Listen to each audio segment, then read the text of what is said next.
आता आपल्याला sequence stitch घ्यायचा आहे। तर आपण नॉर्मल कॉटनचा धागा घेतला आहे आणि तिथून आपण धागा वर काढणार आणि एक एक सिक्वेन्स ॲड करत जाणार। सिक्वेन्सलाच आपण टिकली सुद्धा म्हणतो।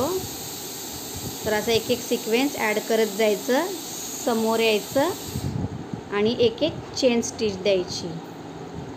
पुन्हा एक सिक्वेन्स घ्यायचा, नेडलमध्ये अडकवायचा, धाग्यात सिक्वेन्स टाकायचा आणि समोर येऊन आपल्याला एक चेन स्टिच द्यायची आहे।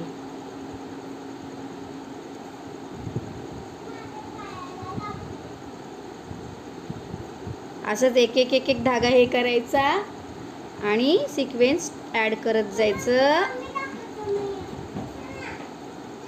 आणि सिक्वेन्स पुढे येऊन आपल्याला चेन स्टिच द्यायची आहे।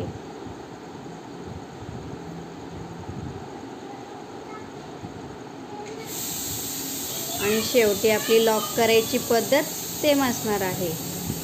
पहिल्या धाग्यातून दुसरा धागा वर काढायचा, दुसऱ्या धाग्यातून पहिला धागा वरती पकडून धरायचा आणि खालून आपला धागा खेचून घ्यायचा। हे झालं आपलं लॉक। आपलं जसं बीड स्टिच आहे तसंच आपलं सिक्वेन्स स्टिच येतं।